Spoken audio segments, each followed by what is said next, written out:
अशोक की नीति।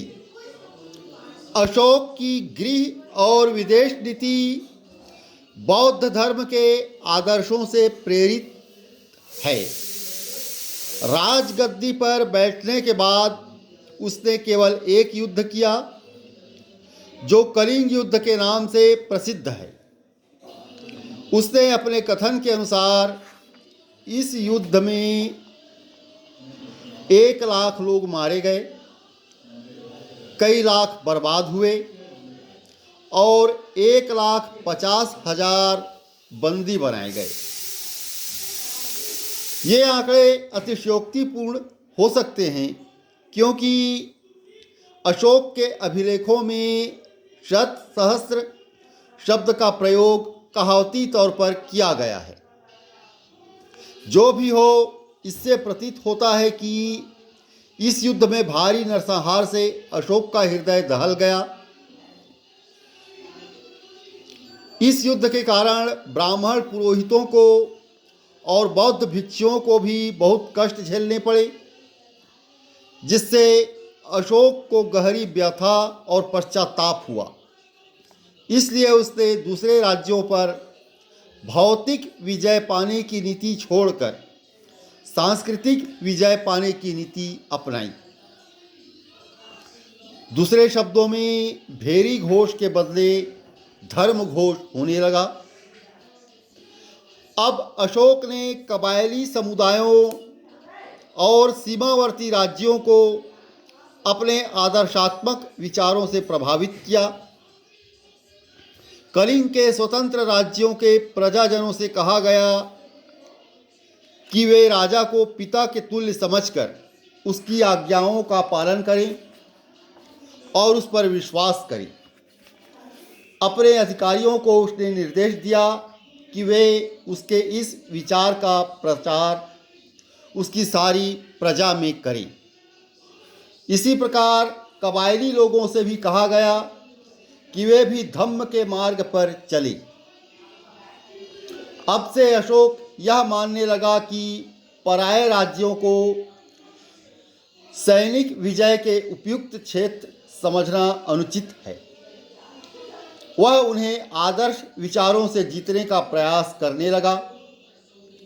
पराये देशों में भी उसने मनुष्यों और पशुओं के कल्याण के लिए कदम उठाए। उन दिनों की स्थिति को देखते हुए यह एक सर्वथा नई चीज थी। उसने पश्चिम एशिया और यूनानी राज्यों में अपने शांति दूत भेजे। ये सभी बातें अशोक के अपने अभिलेखों के आधार पर कही जा सकती हैं।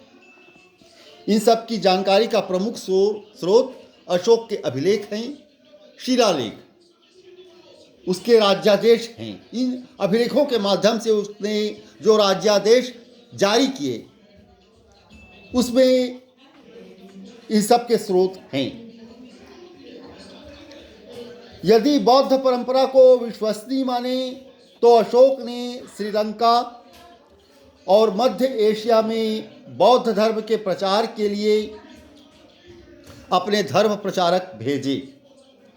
एक प्रबुद्ध शासक के रूप में अशोक ने प्रचार के द्वारा अपने राजनीतिक प्रभाव का क्षेत्र बढ़ाया। यह सोचना गलत होगा कि कलिंग युद्ध ने अशोक को नितांत शांतिवादी बना दिया। उसने हर हालत में शांति के लिए शांति की नीति नहीं ग्रहण की। प्रत्युत वह अपने साम्राज्य को सुदृढ़ करने की व्यवहारिक नीति पर चला। उसने विजय के बाद कलिंग को अपने कब्जे में रखा और अपने साम्राज्य में मिला लिया। इस बात का कोई भी प्रमाण नहीं है कि उसने चंद्रगुप्त मौर्य के समय से चली आ रही महती सेना को विघटित कर दिया। वह कबायली लोगों से बार बार कहता रहा कि वे धम्म का मार्ग धरें और साथ ही धमकी भी देता रहा कि यदि वे सामाजिक व्यवस्था और नैतिक नियम या धम्म का उल्लंघन करेंगे तो बुरा परिणाम होगा। अपने साम्राज्य के भीतर उसने एक तरह के अधिकारियों की नियुक्ति की जो रज्जुक या लजुक कहलाते थे, और उन्हें प्रजा को न केवल पुरस्कार ही या दंड देने का अधिकार भी सौंपा गया।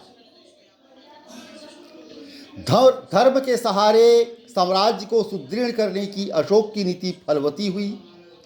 कंधार अभिलेख से मालूम होता है कि उसकी इस नीति की सफलता बहेलियों और मछुआरों पर भी हुई और उन्होंने जीव हिंसा को त्याग कर और संभवतः स्थिरवासी होकर कृषक का जीवन अपना लिया।